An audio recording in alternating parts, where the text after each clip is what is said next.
और मेरे सनातनियों, आज है 8 मार्च यानी कि अंग्रेजों का वुमेंस डे। तो पहले जब मैं छोटा था यानी कि 11वीं-12वीं क्लास में, तब हमको ये बताया जाता था कि आज है वुमेंस डे, आज आपको ऐसा लिखना पड़ेगा या फिर कुछ लिखना पड़ेगा। तो तब मुझे लगता था कि हाँ भाई ठीक है, ये साल में एक दिन कोई स्पेशल डे होना चाहिए जब हम किसी एक चीज़ को सेलिब्रेट करें, मनाएं। फॉर एग्जांपल हम बर्थडे मनाते हैं, वैसे ही वुमेंस डे मनाना और चिल्ड्रंस डे मनाना सही है।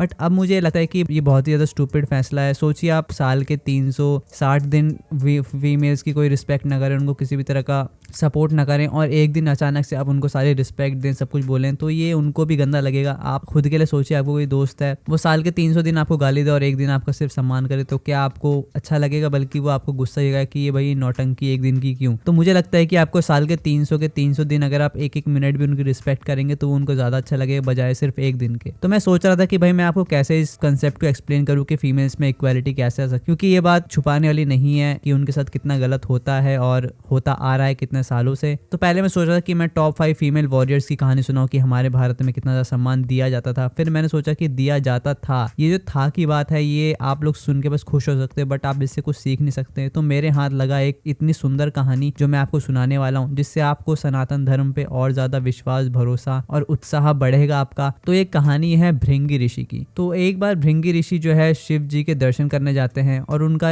ये संकल्प होता है कि उनको उनके गण में शामिल होना है। जैसा आपको पता है शिव जी के 108 गण हैं और 108 के महत्व पे मैं पहले 3 वीडियो बना चुका हूं, तो आप चाहें तो उसको देख सकते हैं। तो भृंगी ऋषि जी ये कहते हैं कि मुझे आपका गण बनना है। तो शिव जी कहते हैं ये तो बहुत ही उत्तम बात है, अगर आपको मेरा गण बनना है तो आपको मेरी एक परिक्रमा करनी होगी और उसके बाद आप मेरे गणों में शामिल हो जाएंगे। तो भृंगी ऋषि जी शुरुआत करते हैं, परंतु होता क्या है कि शिव जी कहते हैं कि मैं पूर्ण नहीं हूँ। परंतु भृंगी ऋषि जी शिव जी के बहुत ही बड़े या फिर बोले अनंत भक्त थे। तो उन्होंने बोला कि आप कैसे अपूर्ण हो सकते हैं, मेरे जो प्रभु हैं वो पूर्ण है अपने आप में। फिर शिव जी उनको बताते कि मैं पूर्ण नहीं हूँ। तो ये बात सुनकर भृंगी ऋषि जी चौंक जाते हैं कि ऐसा क्यों कह रहे हैं भगवान। तो वो बोलते हैं कि एक पुरुष कभी भी प्रकृति के बिना पूर्ण नहीं हो सकता, और अगर आपको मेरा परिक्रमा पूरी करनी है तो जो मैं हूँ पहले आपको उसको समझना होगा। तब वो बोलते हैं कि पार्वती जी आप मेरे साथ बैठिए और भृंगी ऋषि की सहायता कीजिए ताकि वो मेरी परिक्रमा पूर्ण कर सके। परंतु भृंगी ऋषि के अंदर एक अहंकार की भावना जागृत हुई कि मैं सिर्फ भक्त हूँ शिव जी का, मैं माता पार्वती की परिक्रमा नहीं करूंगा। परंतु शिव जी उनको समझा रहे होते हैं कि मैं पूर्ण नहीं हूँ, अगर तुमको मेरी परिक्रमा करनी है तो तुमको प्रकृति की भी परिक्रमा करनी होगी। परंतु ऋषि जी हट करने लगते हैं, वो सांप का रूप धारण करके उनकी परिक्रमा करना चाहते हैं परंतु नहीं कर पाते। फिर वो मक्खी बन जाते हैं, फिर भी वो परिक्रमा पूर्ण नहीं कर पाते। फिर शिव जी उनको साक्षात दर्शन देते हैं अर्धनारेश्वर का, कि जो नारी है और नर है वो अलग अलग नहीं है, वो एक ही है। पर भृंगी ऋषि जी फिर भी अपने अहंकार के कारण वो नहीं समझ पाते। फिर भी वो कोशिश करते हैं कि मैं कैसे सिर्फ शिव जी का परिक्रमा कर लूं। परंतु उस समय वो अचानक से क्रोध में आके किसी तरह हानि पहुंचा देते शिव जी को। तो जो माता पार्वती होती हैं वो उनको हाथ से झटक देती हैं और वो कहीं दूर जाके गिरते हैं।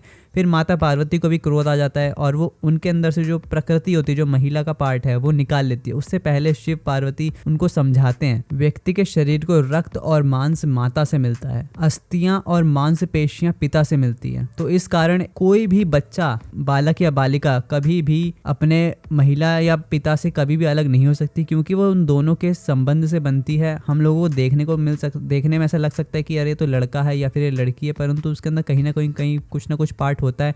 तो माता पार्वती क्या करती हैं कि ऋषि भृंगी के अंदर से जो उनका महिला का पक्ष का पार्ट होता है वो निकाल लेती है। इसकी वजह से जो भृंगी ऋषि होते हैं वो चल नहीं पाते, वो अपाहिज हो जाते हैं। तो उसके बाद वो तड़पने लगते हैं। तो फिर से माता पार्वती को उनके ऊपर दया आती है। वो कहते हैं कि जो भक्त होता है वो एक बालक की तरह होता है और जो शिव शक्ति है वो माता पिता की तरह होते हैं। तो शिव जी उनको एक तीसरी टांग देते हैं। इसी वजह से जो भृंगी ऋषि होते हैं उनको 3 टांगों से दिखाया जाता है। फिर भृंगी ऋषि उनसे कहते हैं कि क्या अब जब मुझे सत्य का भान हो गया है तो क्या मैं आपकी परिक्रमा कर सकता हूँ। शिव जी और माता पार्वती फिर से उनको अर्धनारीश्वर रूप का दर्शन देते हैं और फिर वो उनकी परिक्रमा कर पाते हैं। अब आप मुझे बताइए, क्या महिला का जो समान अधिकार है उसके लिए इससे सुंदर कहानी कोई हो सकती है कि भगवान खुद कह रहे हैं कि मैं अपूर्ण हूँ बिना मेरी प्रकृति के। ये कहानी ऐसी है जो हमको बच्चों को सिखानी चाहिए, उनको बताना चाहिए कैसे ये दोनों अलग नहीं है। आपको 8 मार्च की जगह जिस दिन ये हुआ था उसको बनाना चाहिए। पर हुआ क्या कि हमको हमारी कहानियां कभी सुनाई नहीं गई, जो उनके अंदर रहस्य था वो सुनाया नहीं गया, ना ही बताया गया। हम लोग अर्धनारीश्वर की पूजा करते हैं, पर क्या हमको पता है कि उसका अर्थ क्या है? क्या हमको हमारे जो बच्चे होते हैं उनको बताया जाता है कि भाई आपको महिला की रिस्पेक्ट तो करनी है, बट करनी क्यों है? वो उसमें ऐसा क्या है कि भाई उसको रिस्पेक्ट की जरूरत है? तो मुझे लगा कि भाई सबसे सुंदर कहानी तो हमारी अर्धनारीश्वर की ही है, और कैसे एक ऋषि में भी अहंकार आ सकता है और उसको कैसे समझाया गया दिया कि वो दोनों अलग नहीं है, वो एक ही हैं। आप उनको अलग अलग करके समझोगे तो आप शिव जी को कभी भी समझ नहीं पाओगे। तो अगर आप एक शिव भक्त हो तो आपको भी समझना होगा कि आपको नारी का सम्मान करना चाहिए, और वो नारी कौन है। अगर वो ताड़का है तो उसको सम्मान नहीं करना चाहिए। ये आपको समझना पड़ेगा कि आपके सामने कौन है, माता सीता है या फिर कोई ताड़का है जिसका आपको सम्मान नहीं करना। तो ये थी मेरी तरफ से कहानी। अब आप बताइए कि आपको लगता है कि भाई इससे अच्छा एग्जाम्पल और कुछ हो सकता है। अर्धनारीश्वर मुझे लगता है आज के वुमेन्स डे पे सबसे ज्यादा अच्छी कहानी हो सकती है, और इससे आपको भी जो भी सीखने को मिला आप कमेंट कर सकते हैं। धन्यवाद।